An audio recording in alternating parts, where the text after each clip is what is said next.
Hola y bienvenidos un día más a la magia de la inversión.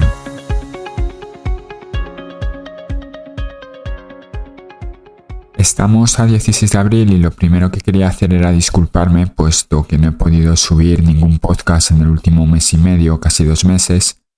Y esto es debido a que he estado hasta arriba de trabajo y con unos asuntos personales que apenas me dejaban tiempo libre. Y la verdad que cuando llevas ya mucho tiempo invirtiendo, pues tampoco hay mucho que contar, salvo por decir que vivimos el ruido habitual de las bolsas. Así pues, como siempre, pues vemos ruido, y si no hay ruido ya lo generan nuestros políticos. Y lo primero que ha pasado este último mes y medio quizás es interesante es que Ferrovial ha decidido irse de España.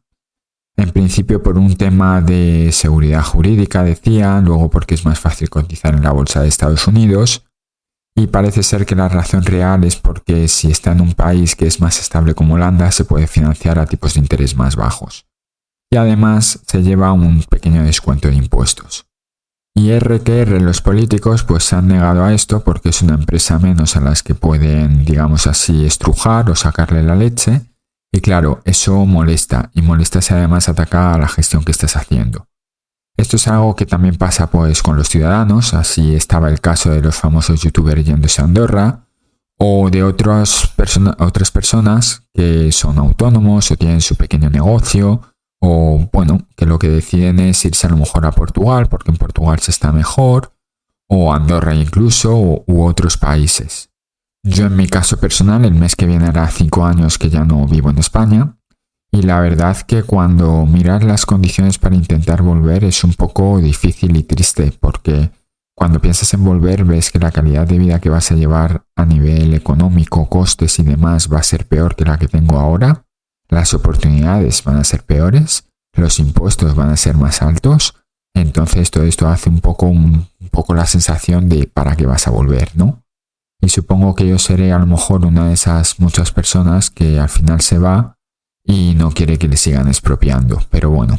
El tema de los impuestos ya está más que hablado, desde luego de lo que está pasando en España, de que las pensiones se van a comer todo, ya se están comiendo todo y va a ir cada año y ahora se va a empezar a notar porque es cuando el baby boom se empieza a jubilar y ya lo venía diciendo de cuando escribía el blog, va a ser un problema gordo y al final la medida no va a ser recortar pensiones, va a ser aumentar los impuestos para pagar esas pensiones como ha hecho Francia.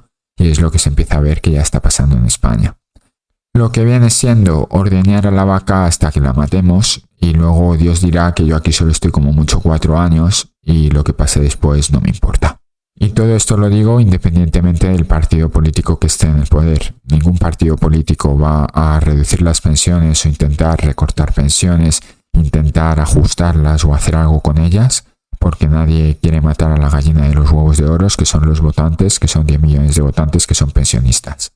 Así pues, hace unos años que leí los libros de Peter Lynch, donde él recomendaba huir de toda inversión que pudiese depender de los políticos, y el motivo que él ponía era que iba a limitar las ganancias, porque normalmente los políticos lo que quieren es, entre comillas, el beneficio para el pueblo y no el beneficio corporativo. Por tanto, las empresas que dependen de políticos van a depender, o las cosas que dependen de políticos, se intentan que siempre sean beneficio cero.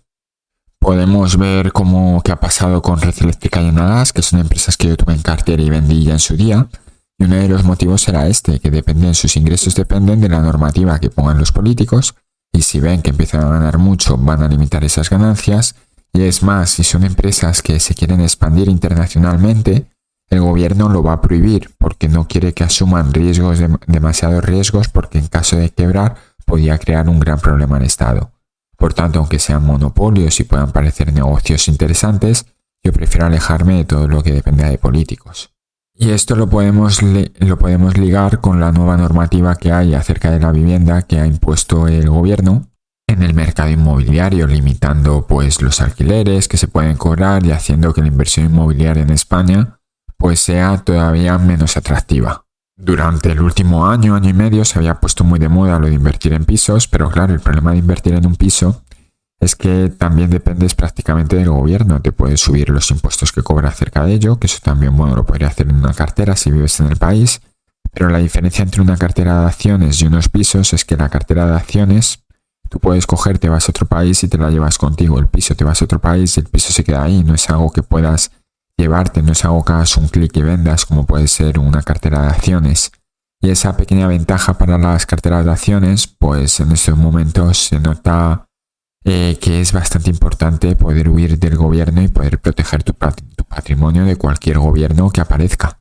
Y quizás ya lo último destacable que haya que mencionar es que ha pasado estas semanas, es el tema de la revalorización del euro respecto al dólar, que para personas que tengan inversiones en dólares pues puede parecer no muy bueno, aunque ahora cuando cambias los euros a dólares te den más. Sí que es cierto que vas a cobrar menos dividendos y que, para que os hagáis una idea, ha pasado desde octubre de 2022, pues el euro se ha revalorizado en torno a un 15 o un 16%.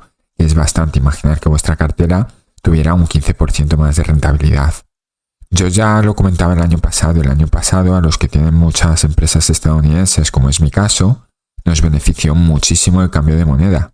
Por eso nuestras carteras pues estuvieron en torno a 0% de rentabilidad, mientras los índices caían un 15 o un 20%. Y este año está pasando el efecto contrario. Ahora mismo este año el cambio de divisa nos está perjudicando. Y el cambio de divisa es algo normal. Al fin y al cabo, las empresas lo que hay que ver es dónde venden, en qué mercados venden y que vendan de manera internacional. Siempre pongo el mismo ejemplo, que es el de Diageo durante el Brexit. Cuando se anunció el Brexit, con la libra bajó un 10%. Inmediatamente empresas muy internacionales como Diageo, que vende el 99% de sus ventas fuera de la libra esterlina, pues subió un 10%. ¿Por qué? Porque como vende la mayoría en euros, dólares, si esta moneda se ha revalorizado un 10%, aunque la libra caiga un 10%, significa que ellos van a facturar en libras un 10% más inmediatamente. Entonces, básicamente, en empresas internacionales que tienen todo su mercado muy internacionalizado, el cambio de divisa se va autorregulando. Cuando el dólar está débil respecto al euro, las empresas suben, y cuando el dólar está muy fuerte, pues las empresas estadounidenses bajan. Y ya en cuanto a plano personal, pues solo os puedo decir que yo sigo con el piloto automático, intento invertir todos los meses aunque sea un poco. Ahora mismo sí que es cierto que tengo un poquito de liquidez porque no tengo muy claro dónde meterlo. En los últimos meses pues he invertido en Johnson & Johnson, he invertido bastante, también invertí en enero en Google y también aumenté un poquito Colgate, que se me estaba quedando un poco atrasado en cuanto a peso de cartera que quería tener. Y ahora mismo estoy pensando pues en qué invertir. Sí que es cierto que este año voy a tener unos gastos más extraordinarios que no he tenido durante otros años, porque voy a hacer un viaje que quería hacer toda mi vida de 20 días y voy a estar en mayo de viaje, y es algo que siempre he querido hacer y que aunque vaya a costar dinero, siempre digo lo mismo. Invertir está bien, pero también hay que disfrutar de la vida. De hecho, para los amantes de Excel, os recomiendo que hagáis un ejercicio muy básico, que es calculéis más o menos la rentabilidad con el interés compuesto de invertir 12.000 euros al año o invertir 15.000 euros al año. Y vais a ver que aunque hay diferencia, la diferencia no es tan grande como la calidad de vida que te pueden dar esos 3.000 euros extra para dedicarlos cada año a hobbies, viajes, a comprar algo y mejorar vuestra calidad de vida. ¿Por qué? Porque llega un momento que lo que más importa son los años que estés en el mercado y la rentabilidad que consigas, sobre todo cuando ya tienes una cartera pues con cierto peso.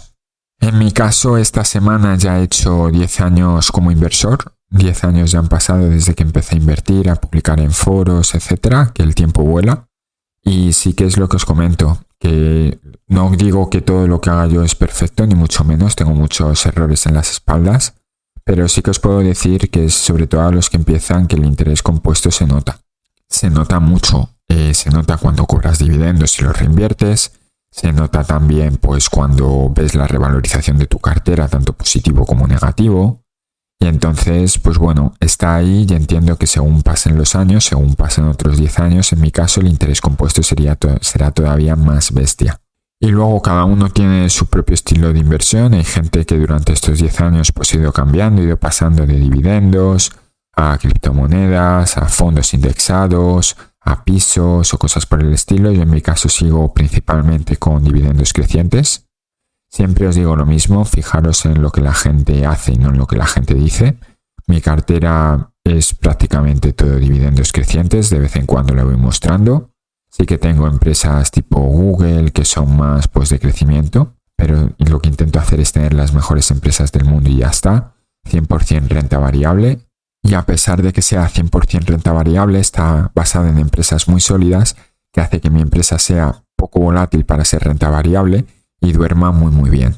Evidentemente, el dividendo que me da es muy inferior a lo que pueden dar otras carteras. Creo que está en torno al 2,5% del valor de la cartera, cuando fácilmente si inviertes en empresas que den muchos dividendos o dividendos muy altos, puedes estar en un 5 o un 6%, o sea, cobraría el doble de dividendos, que sería impresionante.